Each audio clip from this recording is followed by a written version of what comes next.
Hello, Algebra 1 students, and welcome back. We're in lesson 42. We're going to be solving some multivariable equations today. That's right, more than one unknown value. When we are asked to solve an equation in one unknown, such as the one I have right here, we are asked to simplify both sides and to finally write the equation with x all by itself on one side. And if we were to squish all these numbers together, we would get, this is be a 2x on this side, because 4x minus 2x, and then we have 12 minus 3 is 9, plus 4 will be 13 plus 2x on this side, and then that would be 11x and a negative 5. Right?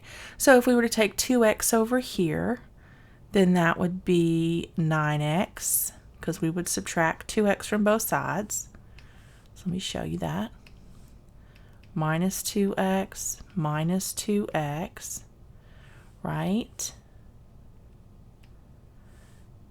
So this would cancel, and then we would add 5 to both sides, and this would cancel.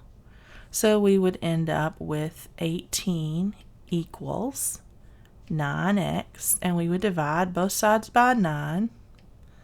The 9's would cancel, and 2 would be the answer for x. Right?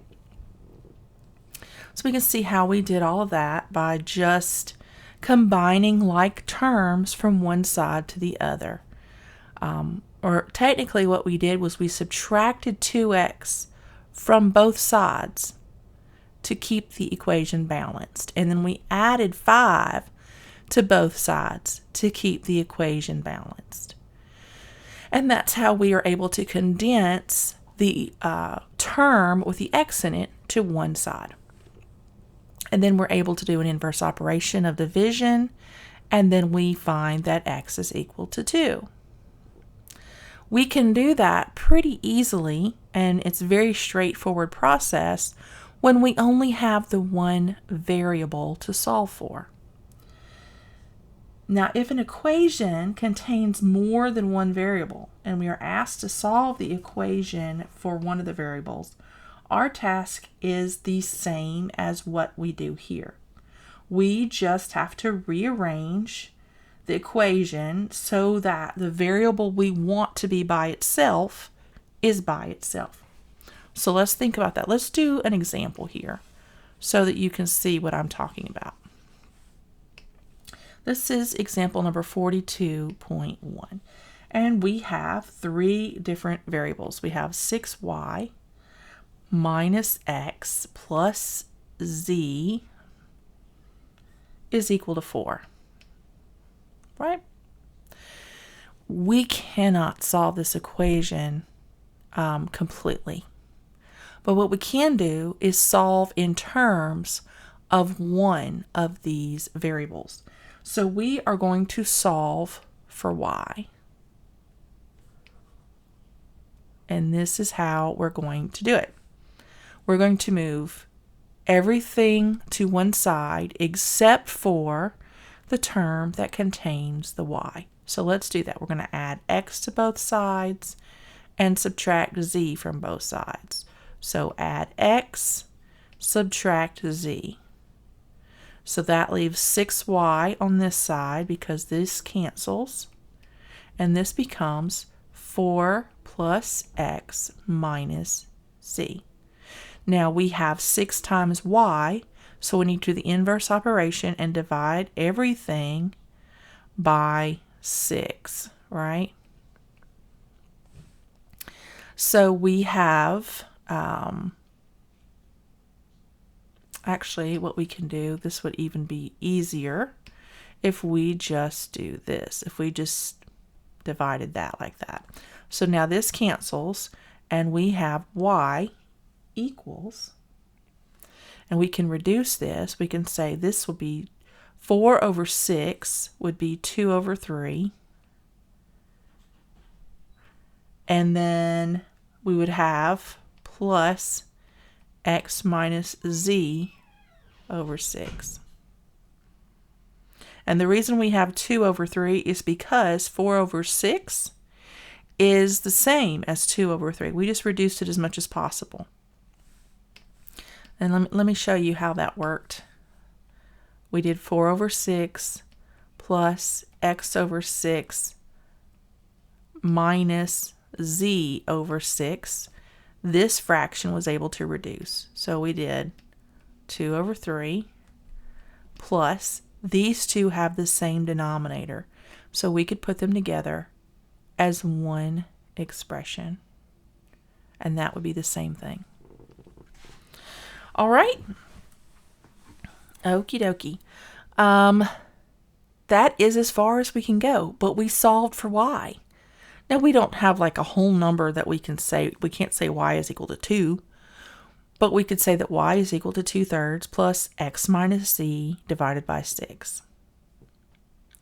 So let's try another one. See if we can do a little bit more here. Let's do 42.2. Let me slant this just a little bit more so I'm writing straighter. So we have 4x minus 2y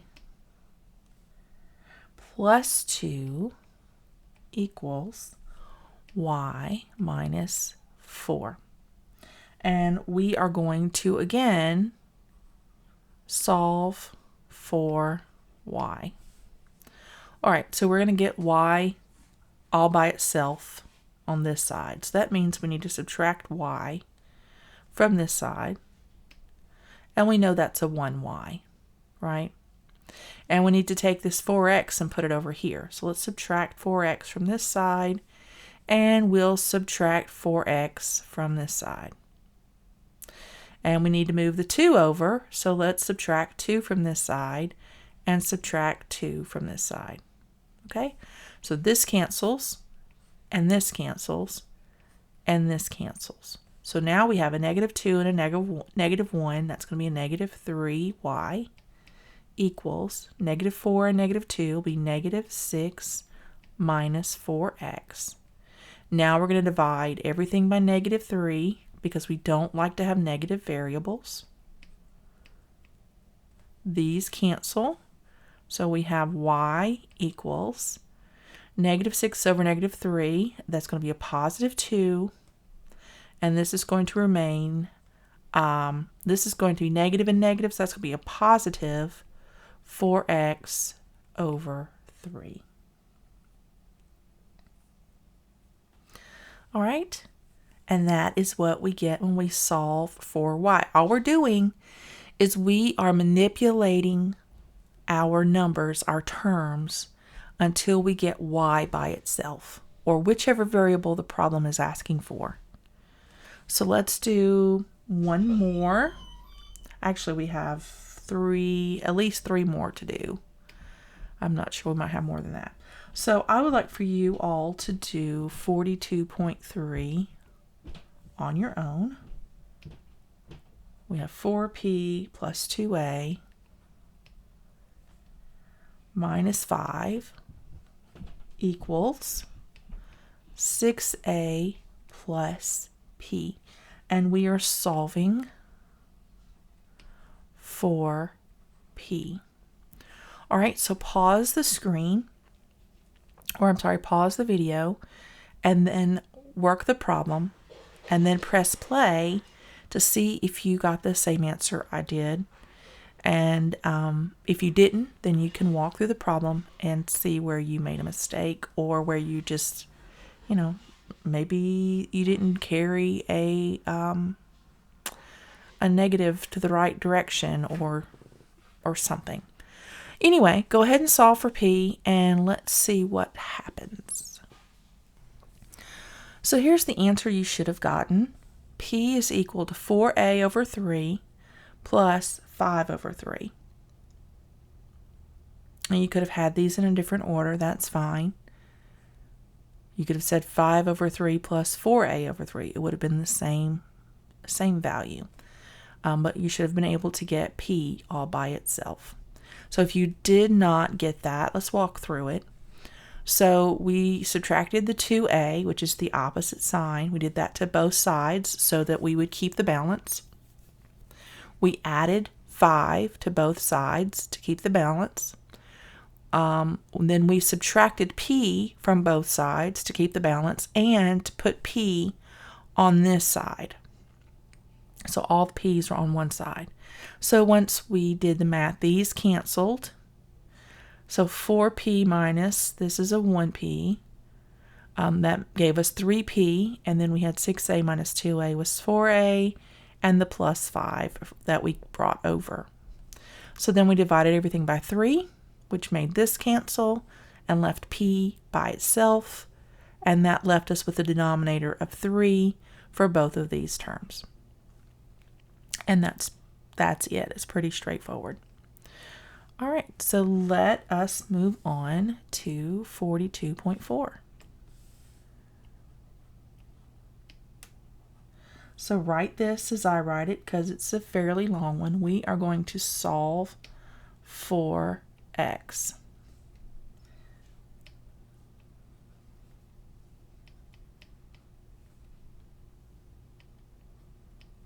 (5y plus x minus 2y minus 4). Goodness, that's a long one. Plus 3x equals 0. So we are going to solve for x. So we want to move everything except x away from this side. Let's move everything over here first. So we're going to subtract 5y. We're going to add 2y.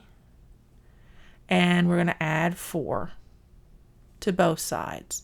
So negative 5 and a positive 2, that's going to be a negative 3y and a positive 4. So this cancels, and this cancels. Now we have, this is a 1x plus 3, that's going to be a 4x equals negative 3y plus 4. Divide everything by 4. So x, this cancels, is equal to negative 3/4 y plus 1. All right, let's do another one. I think we can just write it here, 42.5. So we have 4y plus 6x minus 4 equals 2. All right, so why don't you pause the video and work this one on your own. We are going to solve for y. All right, pause and work this one for yourself and then come back and see if you got the right answer.